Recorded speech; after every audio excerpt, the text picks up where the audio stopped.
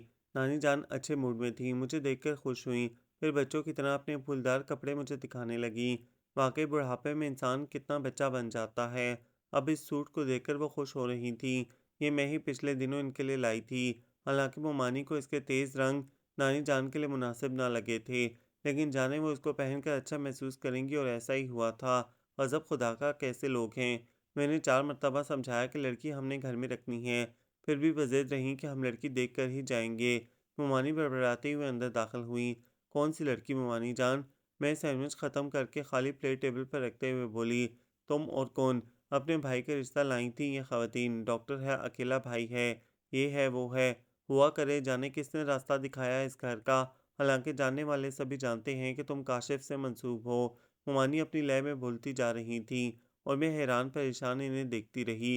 लेकिन ये मुअम्मा भी शाम तक हल हो गया, रमीना के फ़ोन से। वो बुरी तरह इसके साथ उलझ रहा था कि इसने इन लोगों को मेरे रिश्ते के लिए घर क्यों भेजा, और दूसरी तरफ इससे भी ज़्यादा गुस्से में थी कि वो खुद कुछ करता नहीं। इसने कोशिश करके इस मसले को हल करने की एक तदबीर की, और इसके घर से माकूल रिस्पॉन्स न मिला इस काविश का। मैं बेआवाज़ हँस दी। वाह! किस कदर मसला बनी हुई हूँ मैं इन दोनों के दरमियान। मुझे अपनी शादी की इतनी फ़िक्र थी ना मामू-ममानी को जितना रमीना दुबली हो रही थी इस फ़िक्र में। जाने क्यों मुझे इसके इस रवैये पर हँसी आ रही थी। दोनों देर तक इस बात पर बहस करते रहे। मैं आहिस्तगी से एक्सटेंशन रखकर बाहर निकल आई। साजिद भाई आए हुए थे, अपने दोनों गोल-मटोल बेटों के साथ। ये बड़ा बिल्कुल भाभी पर गया है। माजिद इसके सेहतमंद जिस्म की तरफ इशारा करके बोला, देखें साजिद भाई आपके बेटे को मोटा कह रहा है। सुन रहे हो नोमी, चाचू तुम्हें मोटा कह रहे हैं। मैंने 4 साला नोमी को अपने साथ लिपटाते हुए कहा, जिस पर नोमी साहब ने शर्माकर सर झुका लिया। ये काशिफ कहाँ है? साजिद भाई इधर-उधर देखकर बोले, चिपका होगा फ़ोन से और कोई काम नहीं इसे सिवाय फ़ोन पर दोस्तों से गप्पे लड़ाने के। तुम्हें कोई काम ढूँढो इसके लिए। ये खुद तो कुछ करेगा नहीं, बाप इसका कुछ नहीं करेगा इसके लिए। ये जिस इंतज़ार में है, आखिर मरियम को भी तो जॉब मिल गई है, लड़की होकर भी, तो इसको क्यों नहीं? मुमानी काशी की जॉब का दुखड़ा लेकर बैठ गईं, लेकिन साजिद भाई जल्दी में थे। वो किसी ज़रूरी काम के सिलसिले में मामू जान से मिलने आए थे। भाईजान मैं भी चलूँ साथ रात को मुझे छोड़ दीजिएगा। जाने मुझे क्या सूझी, शायद मैं काशी को जलाने के मूड में थी। चलो ठीक है, वो कुछ सोचकर बोले। असल में रास्ता का भाई भी मेरे साथ है गाड़ी में। अम्मी आपको बुरा ना लगे मरियम के साथ जाना। वो कदरे झिझक कर मुमानी से पूछ रहे थे, आप साथ हैं फिर क्या बात है? मैं बेधड़क होकर बोली।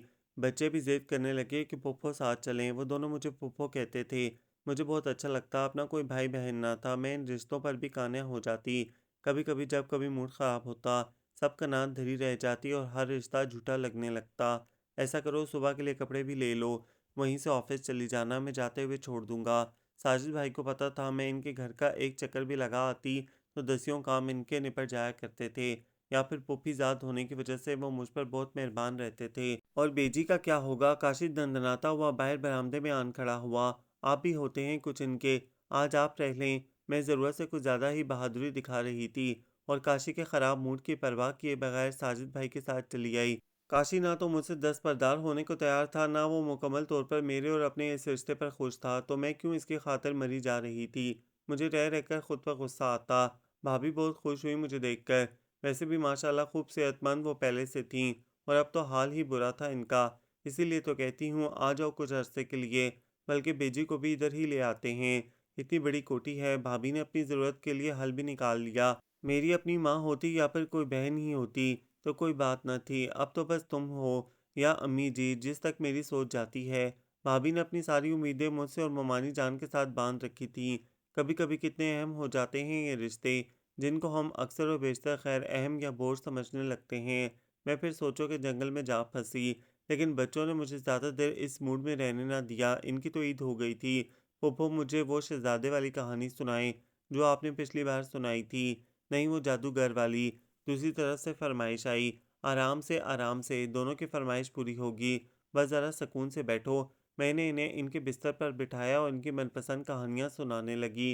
वो तो मुतमईन होकर नींद की वादी में गुम हो गए, लेकिन मुझे इत्मीनान नसीब न हुआ। इस बेचैनी की कैफियत में मैं बाहर निकल आई। काफ़ी देर बरामदे में बैठी रही। ठंडी हवा के झोंके इस वक्त बहुत अच्छे लगे। मेरा मूड काफ़ी हद तक बदलने लगा। क्या बात है, सोई नहीं अभी तक? शायद नई जगह की वजह से नींद नहीं आ रही। राजदा भाभी का भाई सलमान खड़ा था सामने। शायद वो भी अभी घर वापसी के लिए भाभी और साजिद भाई को खुदा हाफिज़ कहकर निकला था और मुझे देखकर कदरे ठिठका। नहीं ऐसी कोई बात नहीं, मैं यहाँ आती-जाती रहती हूँ। जगह नई नहीं है ये मेरे लिए। मैं मुरवत से बोली, अच्छा लेकिन मैं तो यहाँ तकरीबन रोज़ाना आता हूँ, बहुत कम देखता हूँ आपको यहाँ। वो बेतकल्लुफ़ होने के मूड में था। अच्छा इत्तेफ़ाक कह लें फिर इसे, मैं हल्के से मुस्कुरा दी। रुकेंगी कुछ रोज़ यहाँ आप? इसने बात मज़ीद बढ़ाई। शायद मैंने मुख्तसरन कहा, ये शायद क्या होता है? वो हँस दिया। शायद समझ गया था, मैं मज़ीद इंटरव्यू के मूड में नहीं हूँ। तभी अगले रोज़ की मुलाकात पर यकीन रखता चला गया, लेकिन मैं कहाँ रुकने वाली थी। चैन मुझे भी मामू के घर के अलावा कहीं ना पड़ता था। अगले रोज़ साजिद भाई और रास्ता भाभी के पुरज़ोर इसरार पर भी मैं ऑफ़िस से सीधी घर चली आई। क्यों बड़ी जल्दी दिल भर गया। काशी के तंज़िया जुमला आते ही कान में पड़ा। मैं सुनी अनसुनी करती नानी जान के कमरे की तरफ चली आई। नानी जान सो रही थीं। ममानी शायद घर में नहीं थी, क्योंकि मैंने काफ़ी आवाज़ें दीं। जवाबन कोई आवाज़ ना आई। दिल चाहा काशी से पूछ लूँ। इतनी बातचीत तो हमारे दरमियान थी ही, लेकिन फिर जूते उतारकर नानी जान के बेड के पास पड़ी कुर्सी पर बैठ गई। तुम क्या समझती हो? तुम्हारी इतनी मनमानियाँ तुम्हें किसी कामयाबी की तरफ ले जाएंगी। कौन सी मनमानी और किस कामयाबी की बात कर रहे हो? मैंने बगैर इसकी तरफ देखे अपना बैग साइड टेबल से उठाकर गोद में रखते हुए कहा, सब समझती हो, सब जानती हो, बच्ची नहीं हो तुम। वो मेरे अंदाज पर आग बबूला हो रहा था। बेशक बच्ची नहीं हूँ, लेकिन बेसरूपा गुफ्तगू समझने और ना समझने के लिए उम्र की कैद ज़रूरी नहीं। मैं मज़ीद लापरवाही का मुज़ाहरा करते हुए बैग खोलकर चीज़ों को बिला वजह उलट-पुलट करने लगी, जैसे कुछ ढूँढ रही हूँ। क्या समझती हो खुद को? ज़बरदस्ती मुसल्लत कर दी गई हो मुझ पर, रुकावट बन गई हो मेरे रास्ते की, हर कामयाबी की। वो जल्द ही असलियत पर उतर आया। फिर क्या चाहते हो? इसका ये जुमला मुझे ज़ब्त के आखिरी मरहले तक ले गया। सारी अदाकारी धरी की धरी रह गई। तुम कुछ नहीं कर सके ना, तो मैं तुम्हें करके दिखाती हूँ। मैं तुम्हें इस रिश्ते से आज़ाद करती हूँ। मैं खुद कहूँगी मामू जान से। पता नहीं जाने कैसे इतनी बहादुर हो गई थी और इतनी बड़ी बात कैसे मेरे मुँह से निकली थी। लेकिन ये खुदा जानता था, इतनी बड़ी बात कहते हुए मैं अंदर से किस बुरी तरह टूट रही थी। तुम मज़लूम बनना चाहती हो, कुछ नहीं कहोगी तुम अब्बा से। अब वो मज़ीद पागल लग रहा था मुझे। क्या चाहते हो तुम? मैं अपने हवास खोने को थी। मैं वैसे भी इस दोखली ज़िंदगी की कायल नहीं हूँ। तुम रमीना को पसंद करते हो तो मुनाफ़िक़त से क्यों काम लेते हो? इससे शादी करो और साजिद भाई की तरह कामयाब ज़िंदगी गुज़ारो। समझ लो मैं कभी तुम्हारी ज़िंदगी में आई ना, मेरा कोई ताल्लुक़ है तुमसे। नेकियां करनी है या एहसान अपने वालिदैन पर तो वो किसी और तरीके से कर लो, मुझे सीढ़ी मत बनाना। मैं बहुत दिनों की सोचों को ज़ुबान पर ले आई। मेरी ज़िंदगी है, मैं ऐसे नापसंदीदा फ़ैसलों की भेंट नहीं चढ़ाऊँगी। बचपन, लड़कपन दूसरों के दर पर गुज़र गया, बाकी उम्र बोझ बनकर नहीं गुज़ारना चाहती। इस एहसास को ख़त्म करके जीना चाहती हूँ कि बाकी की ज़िंदगी मेरी अपनी है। इसमें शामिल अफ़राद मुझे घर में रख कर मुझ पर एहसान नहीं कर रहे। मैं इनकी ज़ात का हिस्सा हूँ, बोझ नहीं। बेरब जुमले मेरी पलकें भिगो गए। वो हक्का-बक्का मुझे देख रहा था। वो शायद समझ रहा था। रमीना के किस्से का इसके अलावा किसी को पता नहीं। पागल ये नहीं जानता था। इन बातों की खुद से पहले दूसरों को खबर हो जाया करती है। अब नया तरीका ढूँढा है, ये इल्ज़ाम तराशी है। वो अपने हवासों में आ चुका था। कौन-सी इल्ज़ाम तराशी हुई है तुम पर? मैं भी खौफ के इस हिसार से निकल चुकी थी। वैसे भी मामू-मानी दोनों घर पर मौजूद ना थे, जिनका एहतराम मुझे ज़ुबान खोलने से रोकता था। नानी जान इस शोर-शराबे में भी सुकून की नींद सो रही थीं। दवाई का असर था। ये रमीना का क्या किस्सा है? वो जल्द ही असल मौज़ू की तरफ आ गया, कदरे झिझकते हुए। ये तुम्हारा किस्सा है, तुम जानो। इसकी खातिर कुछ करो या इससे मुनकर हो जाओ। मुझे इससे कोई सरोकार नहीं। अलबत्ता ये जान लिया है मैंने कि तुम इंतहाई कम हिम्मत और बुज़दिल शख्स हो। तुमसे तो वो रमीना ही बेहतर है, जिसमें इतनी हिम्मत तो है कि वो बरमला अपनी मोहब्बत का इकरार तो कर लेती है। मैं भी मुद्दतों का गुबार आज ही निकालने के मूड में थी, लेकिन जाने इन जुमलों का असर था या फिर इसके लिए ये सब गैर मुतवक्का था। वो शोला उगलती आंखें धीमी पड़ गई थीं, अंगारे बरसाती ज़ुबान को एकदम से चुप लग गई थी। फिर वो निढाल कदमों से बाहर निकल गया। क्या वो वाकई ये समझता था कि रमीना के और इसके बारे में कोई नहीं जानता? अब सारी दुनिया इसकी माँ तो नहीं, जो फ़ोन पर होने वाली इसकी घंटों के हिसाब से गुफ्तगू को दोस्तों के साथ गपशप समझे, या फिर इसके वालिद भी नहीं, जो इसकी फ्रस्ट्रेशन को जॉब ना मिलना समझे। तुम अब्बा से या अम्मी से कुछ नहीं कहोगी। रात खाने के बाद मैं बर्तन धोने लगी तो काशी किचन में मेरे पीछे चला आया। मैंने पलटकर इसे एक नज़र देखा। वो किस कदर शिकस्ता लग रहा था। आखिर मसला क्या है इसका? इसको तो खुश होना चाहिए कि जो काम वो खुद ना कर सका वो मैं करने जा रही थी। इसके दिल की बात बुजुर्गों तक पहुंचाने की। सुना तुमने मैंने क्या कहा? मेरी तरफ से जवाब न पाकर वो दोबारा बोला, हाँ सुन लिया। मैं पानी की टूटी खोलकर प्लेटें धोने लगी। मैं काशी के साथ मज़ीद उलझना नहीं चाहती थी। इतना तो मैं जान चुकी थी। जो इसको सुना चुकी हूँ काफ़ी है। वो अभी तक इसी उलझन में था कि मैं रमीना के और इसके बारे में कैसे जान पाई हूँ। तुम मेरी जासूसी करती रहती हो। अगले रोज़ शायद बहुत सोच विचार के बाद यही नतीजा अख़ज़ कर पाया था। तुम ना तो इतने अहम हो और ना मेरे पास इतना फ़ालतू वक्त है। मैं नानी जान को दवाई देती बगैर इसकी तरफ देखे बोली, ये एक्टिंग मुझे मुतासर नहीं कर सकती। मेरे इस अंदाज पर वो हमेशा की तरह बरहम हुआ। तुम्हारे इस तरह के जुमले भी मेरा कुछ नहीं बिगाड़ सकते। क्यों अपनी तवानाइयाँ ज़ाया करते रहते हो? इस तरह सोच सोच कर मैंने इसे मज़ीद जज किया। दूसरी तरफ रमीना का पारा भी काफ़ी हाई था। शादी होना ही है ना, तुम घर से भागी तो नहीं जा रही हो? काशी इस रोज़ फ़ोन पर सरगोशी में रमीना को कायल कर रहा था। अब वो कदरे मोहतात हो गया था। फ़ोन पर बात करते हुए आगे पीछे ज़रूर देख लिया करता। तो तुम बताओ मैं क्या करूँ? काम-काज कोई मेरे पास नहीं कि इसको ही रवाज़ बनाकर कोई मज़बूत फ़ैसला कर सकूँ। वो शायद आगे से इस जवाब पर बरहम हुई थी। लिहाजा अगला जवाब काशी ने जॉब का बताया। अच्छा, मैं तुमसे कल मिलूंगा वहीं पार्क में ही। काशी ने आहिस्तगी से इसको मुलाकात की जगह बताई। अंदाज बता रहा था इस तरह की मुलाकातें अक्सर व बेशतर होती रहती हैं दोनों के दरमियान। मैं बेइरादा ही दोनों की मोहब्बत का मुआजना अपनी एकतरफा मोहब्बत से करने लगी। कहने को मैं इसे खरी खरी सुना चुकी थी, लेकिन दिल का क्या करती। वो तो इस फैसले पर कतई राजी ना था। मेरा जी चाहता काशी मुझे भी इसी तरह मिन्नत भरे लहजे में मनाए, सचे झूठे बहाने बनाए, घंटों मुझसे बात करे, जिस तरह वो रमीना से करता था। बेशक फ़ोन पर ही सही, मेरी छोटी छोटी बात को महसूस करे, मेरी उदासियों महरूमियों को बगैर मेरे कहे अपने दिल में उतार ले। कितनी ही छोटी छोटी ख्वाहिशें थीं जो बारहा बड़ी सरकशी से सर उठाती और आप ही बेमौत मर जाती। मैं ख्वाहिशात की इस जंग में बुरी तरह पिसती, सिवाय खुद को सरजंश करने के कुछ न कर पाती। क्या वो जानता है मेरे अंदर की बेचैनियों को? क्या वो मेरे किसी जज्बे को महसूस करता है? अजीब सा सवाल उठा। अगर वो महसूस करता है या कोई नरम गोशा रखता मेरे बारे में, तो क्या रमीना की मोहब्बत में गिरफ्तार होता? मैं अपनी बेवकूफ़ियों पर हंसती। मरियम, राजदा भाभी की अचानक आमद ने मेरी तवज्जो इनकी तरफ दिलाई। कहाँ खोई हुई थी हमारी गुड़िया? राजदा भाभी ने हमेशा की तरह मेरे माथे पर बोसा दिया। इनका यह अंदाज मुझे बहुत अच्छा लगता था। ढेर सारा प्यार आंखों में सुमाए। जब वो मुझे गुड़िया कहती, तो मेरी बहुत सी महरूमियों पर यूं लगता किसी ने प्यार का हाथ फेर कर इन्हें सुला दिया हो। आप कब आई? मैं ज़बरदस्ती मुस्कुराई। जब तुम दूर, बहुत दूर कहीं पहुंची हुई थी। वो हंसी। साजिद भाई और बच्चे भी आए हैं क्या? मैं अपनी जगह से उठती हुई बोली। नहीं, सलमान के साथ आई हूँ। मुझे कुछ शॉपिंग करना थी, सोचा तुम्हें साथ ले लूँ। राजदा भाभी ने अपने आने की वजह बयान की। अच्छा चलें, मैं मोमानी जी को बता दूँ। मैं मूड ना होते हुए भी राजदा भाभी की खातिर तैयार हो गई जाने के लिए। इनको मैं बता चुकी हूँ, बल्कि इजाज़त भी ले आई हूँ, तुम तैयार हो जाओ।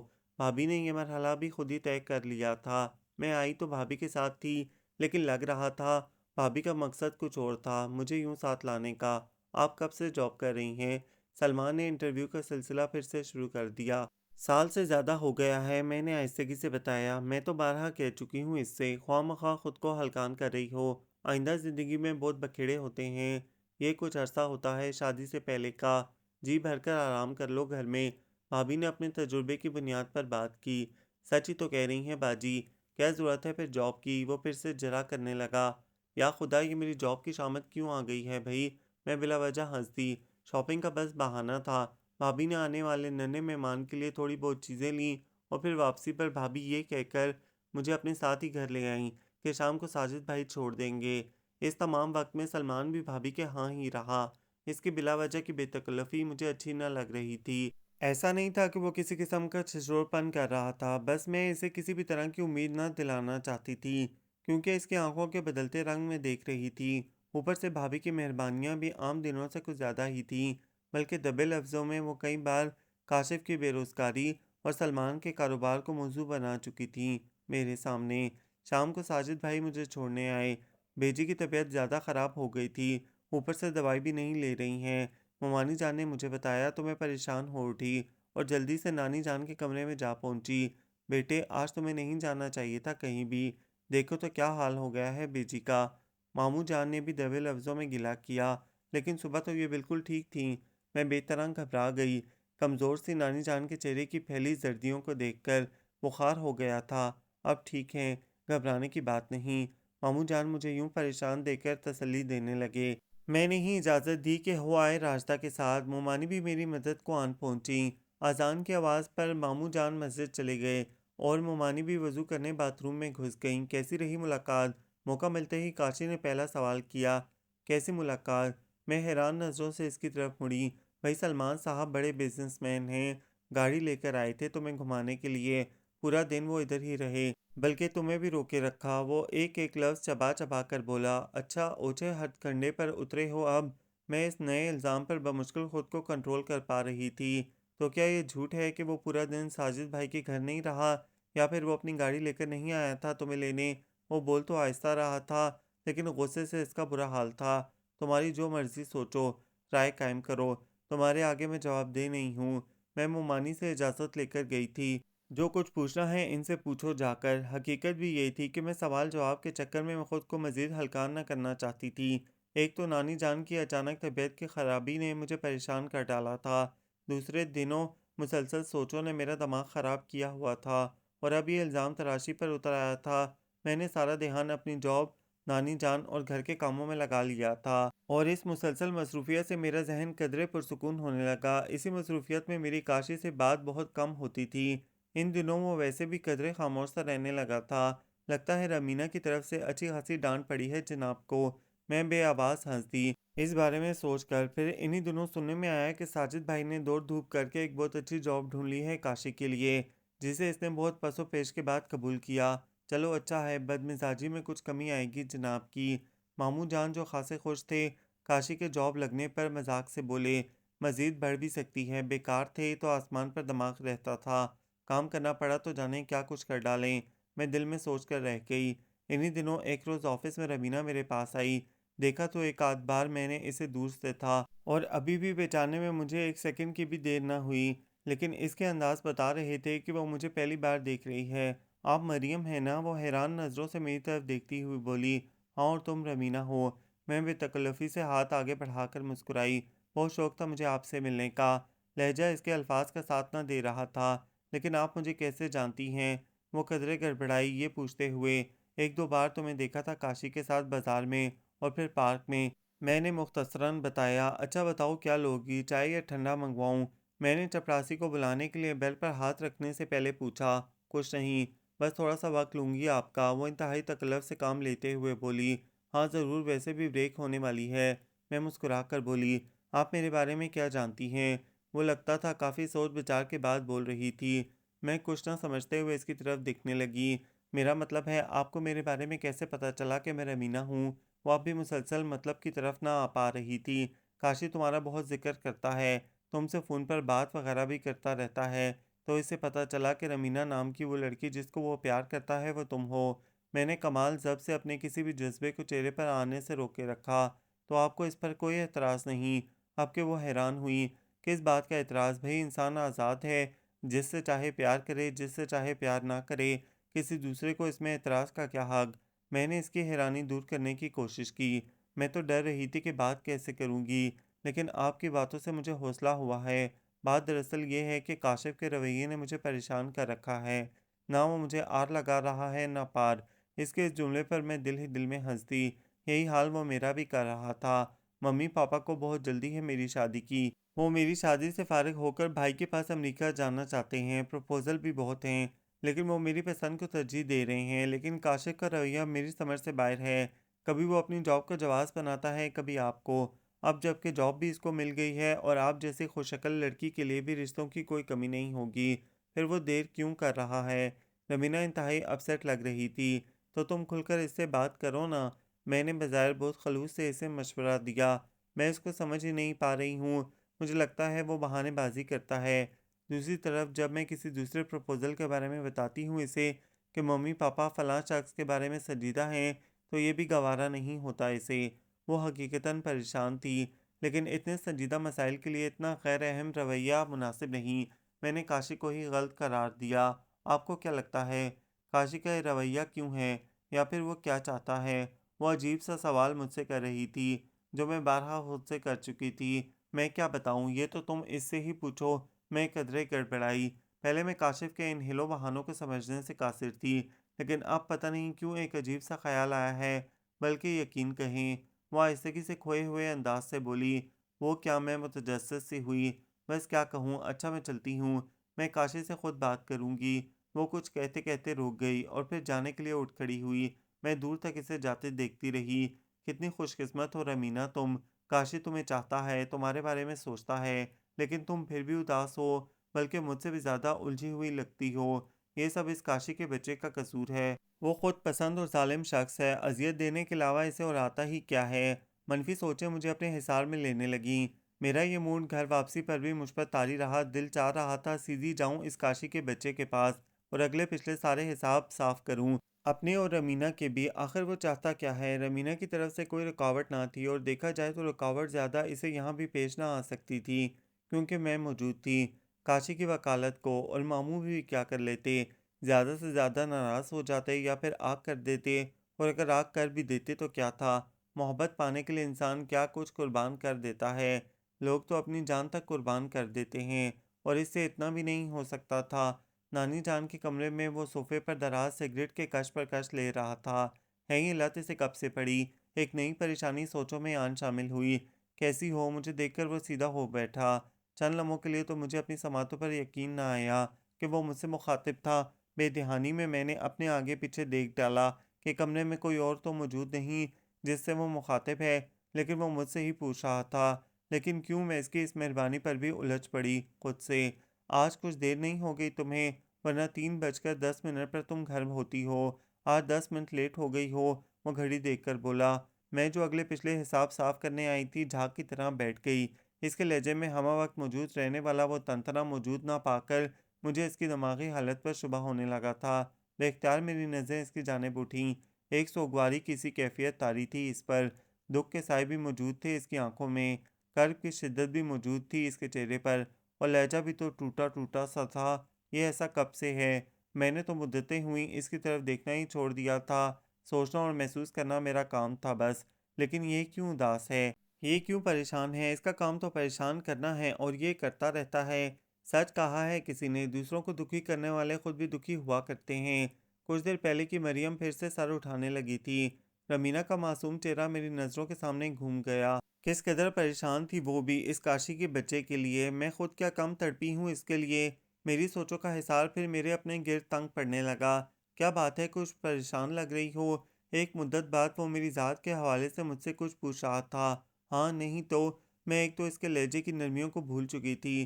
दूसरे मुसलसल इन हालात की मौजूदगी में मैं इससे अच्छी उम्मीद वाबस्ता किए हुए ना थी।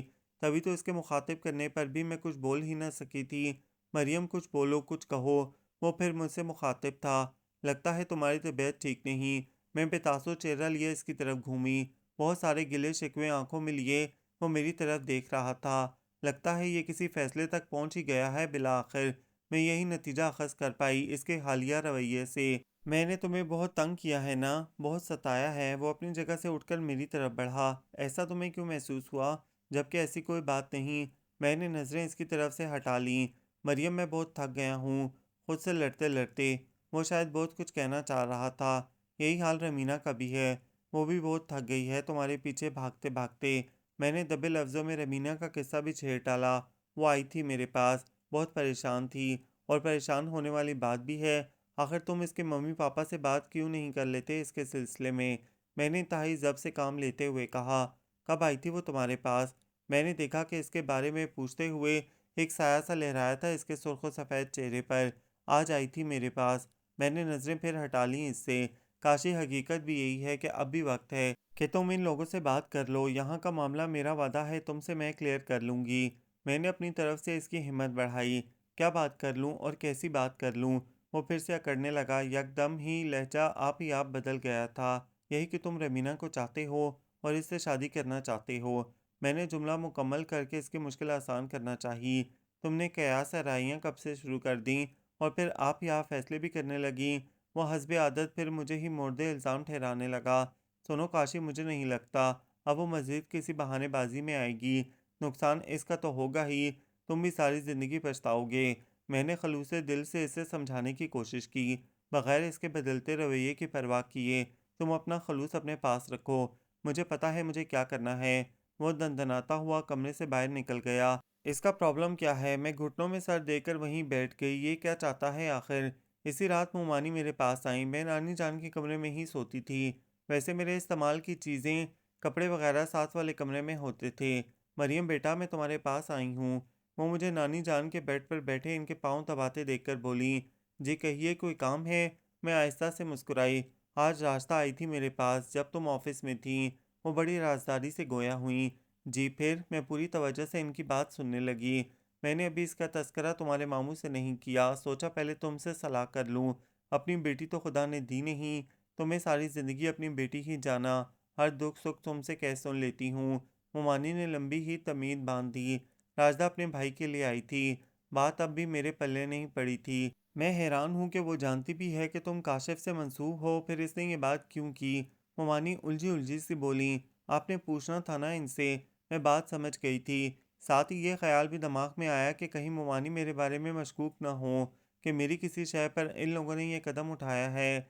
ये तो मैंने कहा इससे कि बहू तुम तो जानती हो मरियम काशिश से मंसूब है। बचपन से तो आगे से बोली कि काशिश तो किसी और लड़की को पसंद करता है। देखो तो मेरे बेटे को बदनाम करने की साजिश कर रही है। चाहे जो भी हो, बहू कभी बेटी नहीं बन सकती। देखा कैसा इल्ज़ाम लगा दिया मेरे मासूम बच्चे पर। मोमानी की खफगी काबिल दीद थी और मैं दिल ही दिल में हंस दी। वाकई मोमानी बहुत मासूम आपका बच्चा। आपने काशी से पूछना था इस सिलसिले में। मुझे बर वक्त हल सूझा। हाँ की थी बात मैंने काशी से। मोमानी ने बड़ी राजदारी से मुझे बताया। फिर मैं लम्हे भर के लिए साकित सी हो गई। वो तो पागल हो रहा था गुस्से से कि इनकी जुर्रत कैसे हुई मरियम का रिश्ता मांगने की। बल्कि इसी वक्त वो रास्ता की तरफ जा रहा था। वो तो मैंने बड़ी मुश्किल से रोका इसे। ख्वाह कोई नाचाकी हो जाए। मोमानी अपनी रो में तफसील सुनाने लगी। ये एहसास कितना खुशकन और इत्मीनान बख्श था मेरे लिए कि वो इस बात पर बिगड़ जाता है कि कोई और मेरे हवाले से बात भी क्यों करे। रमीना के बताए हुए रिश्ते के बारे में सुनकर भी वो यूं ही भड़का था। तो गोया आज रवैये की तब्दीली के पीछे ये वाकया था। मैं शांत सी होकर नानी जान की सिमत बढ़ाई। एक गुत्थी तो सुलझी कि आज की इसकी मेहरबानियां इसके दिमाग की खराबी ना थीं। अगले रोज सुबह ही सुबह फ़ोन की घंटी बजी। फ़ोन के करीब किसी को ना पाकर मैंने रिसीवर उठा लिया। दूसरी तरफ रमीना थी। काशी तो अभी उठा नहीं, मैं इसे जगाती हूँ। मैंने इसके कुछ कहने से पहले ही कह दिया, लेकिन मुझे बात आपसे करनी है मरियम। उदासियों में डूबा इसका लहजा मुझे भी उदास सा कर गया। मरियम काशी को बता देना, आज पापा के दोस्त के बेटे के साथ मेरी बात पक्की हो जाएगी। चंद दिनों बाद मंगनी और इसी माह के आखिर में शायद शादी भी हो जाए। इसने सिसकियों में मुझे बताया। लेकिन रमीना प्लीज़ ऐसा मत करना। काशी का उदास चेहरा मेरी आंखों के आगे आ गया था। ऐसा मैं नहीं कर रही, मेरे माँ बाप कर रहे हैं और काशी की वजह से हो रहा है ये सब। अगर वो चाहता तो मैं आज यहाँ के बजाय इससे मंसूब हो रही होती। सच तो यह है मरियम, इसने कभी मुझे मेरी तरह चाहा ही नहीं। मैं ही बेवकूफ़ थी जो इसकी पसंदीदगी को मोहब्बत समझ बैठी और ख़ुद को ये रोग लगा बैठी। लेकिन मैंने जान लिया है इसका दिल मेरे लिए पसंद का जज्बा तो रखता है, लेकिन मोहब्बत नहीं करता वो मुझसे। आपसे मिलने से पहले तक मैं यही समझती रही कि जालिम शख्स है, मुझे सता रहा है फ़ैसला न करके। लेकिन आपको देखने के बाद मुझे अंदाज़ा हुआ कि वो फ़ैसला करने में इतनी पसोपेश और बहानेबाजी से क्यों काम ले रहा है। इसकी लंबी तफसील और टूटे-फूटे जुमले मुझे कुछ समझा ना पा रहे थे। मरियम वो मुझे पसंद तो करता है, लेकिन आपको छोड़ना नहीं चाहता। इसके रवैये मुँह बोलता सबूत हैं इसकी सोच का कि वो आपके बगैर नहीं रह सकता। जो शख्स आपके नाम के साथ किसी दूसरे का नाम भी बर्दाश्त ना कर सकता हो, वो कैसे आपको इतनी आसानी से छोड़कर दूसरे के हवाले कर देगा। बस इतना है कि वो ये इकरार ना खुद से कर पाया है और ना आपसे। लेकिन हकीकत यही है कि इसके अंदर आप ही आप हैं। मैं तो बस एक हवा का झोंका थी, जो आई और गुज़र गई इसकी ज़िंदगी में। आप बहुत खुशकिस्मत हैं मरियम, बहुत खुशकिस्मत हैं। ये कहते-कहते वो फूट-फूट कर रो दी। मेरी बात सुनो तुम, किसी शदीद गलतफ़हमी का शिकार हो गई हो। लेकिन वो कहाँ सुन रही थी। वो तो फ़ोन बंद कर चुकी थी, अपनी सुनाकर बगैर मेरी सुने। मैं परेशान सी होकर पलटी तो दरवाजे के बीचों बीच काशी खड़ा था। मना करो इसको, वो मंगनी कर रही है किसी और से। मैं बेख्तियार इसकी तरफ बढ़ी। देखो अगर मेरी वजह से तुम इससे गरेज़ा हो तो खुदा की कसम मैं किसी से भी शादी कर लूँगी तुमसे पहले, ताकि मामू जान तुम पर इल्ज़ाम ना दे सकें। मैं बेहद जज्बाती हो रही थी। वो खामोश तमाशाई बना ये सब सुन रहा था। तुम बहुत ज़ालिम हो, क्या चाहते हो? इस मासूम सी लड़की को सताकर क्या मिलेगा तुम्हें?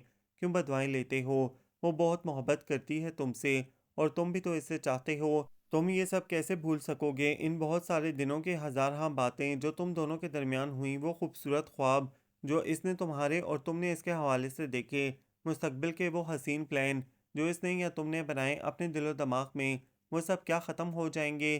काशी कुछ करो, रोको जाकर इसे। मैं बेख्तियार रो दी, इसे कायल करते करते। ऐसा होना था, इसने बड़े तहम्मुल से बड़े ठहरे हुए अंदाज में कहा। क्या होना था? मैं इसके इस अंदाज पर तड़प उठी। तुम रह लोगे इसके बगैर? हाँ इसके बगैर रह लूँगा, लेकिन तुम्हारे बगैर नहीं रह सकता मरियम। एक मुद्दत हो गई मुझे खुद से लड़ते, हालात से लड़ते, और मैं इस तमाम अरसे में यही समझ पाया हूँ कि बेशक मैं अब्बा और घर वालों को बुरा भला कहता रहा अपने और तुम्हारे इस रिश्ते के बारे में, लेकिन हकीकत ये है कि ये फ़ैसला खून बनकर मेरी रगों में दौड़ रहा है बचपन से, और मैं कोशिश भी करूँ तो भी अलग नहीं हो सकता इस फ़ैसले से। ये कैसा इंकशाफ था, चौंका देने वाला, खौफज़दा कर देने वाला, पागल कर देने वाला। यकीनन इसका दिमाग चल गया है। मैंने खौफज़दा नज़रों से इसकी तरफ देखा, लेकिन वहाँ सच्चाई ही सच्चाई थी। बहुत दिनों की थकावट इस फैसले के बाद सुकून की सूरत इसके चेहरे पर सजी थी। लेकिन ये फैसला करने में इसने कितनी सदियां लगा दी थीं, ये सच है। मरियम, मैं तुम्हारे बगैर नहीं रह सकता। रमीना के लिए भी पसंदीदगी कहो या प्यार है मेरे दिल में। बहुत चाह के इसे पाऊं, लेकिन इसे पाने के लिए मुझे तुम्हें खोना पड़ता था, और तुम्हें खोने का सोचते ही मेरी रगों में खून मंजमद होने लगता था। फिर ये बात समझ में आई, ये तो मोहब्बत से भी बढ़कर कोई चीज़ है, और बड़ी ही मुज़ोर है। हज़ार मेरे झुठलाने पर भी मुसलसल मुझे अंदर से झंझोड़ती रही कि मरियम कोई और नहीं, मेरी ज़ात का हिस्सा है, और ये हिस्सा शऊर की मंजिल में दाखिल होने से पहले से मौजूद है। अब इस हिस्से को खुद से अलग करने का मतलब खुद को ख़त्म करना है। मरियम, पता नहीं तुम समझ रही हो या नहीं, लेकिन ये सब सच है, बिल्कुल सच। और जहाँ तक बात है रमीना की, तो शायद मैं अपनी पसंद को मोहब्बत का नाम दे बैठा था। शायद मेरी तरह बहुत लोग बहुत बाद में पसंद और मोहब्बत में फ़र्क जान पाते हैं। मोहब्बत तो मरियम तुम हो, जो मुझे बेख्तियार कर देती हो, बेबस कर देती हो। वो एक जज़्ब के आलम में क्या कुछ बोले जा रहा था, और मैं बेखुदी के आलम में एकटक इसे देखे जा रही थी। या खुदा, ये ख्वाब है या हकीकत? अगर ख्वाब भी है तो इसे रोक ले मेरे खुदा। मुद्दतों तरसे हैं मेरे कान इन चंद जुमलों को सुनने के लिए। ज़मानों की तरसी हुई हैं निगाहें एक प्यार भरी नज़र को देखने के लिए। खुदाया, तू इस ख्वाब को जामिद कर दे मेरी आंखों में। मैंने शिद्दत जज्बात से आंखें ज़ोर से बंद कर लीं, और शायद मेरे अंदर की महरूमियाँ आंसुओं की सूरत मेरी आंखों से निकलने लगी थीं। मैं वहीं टीवी लाउंज में ही सीढ़ियों पर बैठ गई। इसके मुंह से निकले चंद अल्फाज मेरी रगों में नई ज़िंदगी दौड़ा गए थे। मैं इस ज़िंदगी को महसूस कर रही थी, लेकिन इस खौफ से आंखें न खोल रही थी कि आंखें खोलते ही वो जादुई मंजर आंखों से गायब हो जाएगा। मरियम, मामू जान की शफीक आवाज़ मुझे अपनी पुश्त पर सुनाई दी। जी, मैं बौखला कर उठ खड़ी हुई। सामने कोई नहीं था, पीछे मामू जान खड़े थे, मेरे भीगे गालों को गौर से देख रहे थे। क्या बात है बेटा, किसी से लड़ाई हो गई क्या? वो शफ़क़त से मेरे सर पर हाथ फेर कर बोले। नहीं तो, बस ऐसे ही। अल्फाज मेरे गले में अटक गए। बेजी उठ गई हैं, जाओ इनका हाथ मुंह धुला दो जाकर। ऑफिस से तो आज छुट्टी है ना तुम्हें? वो बगैर मजीद किसी पूछ गुछ के मुझसे बोले। जी अच्छा, कहकर मैं नानी जान की तरफ चली आई, लेकिन अभी तक इसी जागती सोती कैफियत में थी। क्या ये सब ख्वाब था? अगर ख्वाब भी था तो ज़िंदगी का हासिल था। मेरे जज्बे क्या वाकई इतने शदीद थे कि इसे मेरे पास ले आए? मैंने खुद से सरगोशी की। हाँ, जज्बों में बहुत ताकत होती है मरियम। मेरी सरगोशी के जवाब में काशी बोला, जो मुझसे पहले नानी जान के कमरे में मौजूद था। लेकिन वो रमीना, एकदम से मुझे रमीना पर तरस आने लगा। भूल जाएगी अपने नए हमसफ़र की हमराही में। जब चंद रोज़ लंदन, पेरिस, अमेरिका की सड़कों पर घूमेगी, तो इसे काशिफ नामी लड़का याद भी न रहेगा। वो बड़े आराम से बोला, ये ज़रूरी तो नहीं कि ऐसा ही हो। मैं खौफज़दा सी हो गई। अगर ऐसा न होता तो वो इतनी आसानी से किसी दूसरे के लिए हाँ ना कह देती, मेरी तरह सोच बचा के इस राह में खोई रहती। काशी ने मुझे खौफ के इस साए से भी निकाल दिया, जो मैं ये समझ रही थी कि मेरी वजह से कहीं रमीना की हक तलफी तो नहीं हुई। मौसम एकदम से बहुत हसीन हो गया था। नानी जान की तेज़ आवाज़ भी मुझे आज मुतरन्नम लग रही थी। शायद ये मेरे अंदर का सुकून था, जिसने हर चीज़ को लपेट में ले लिया था।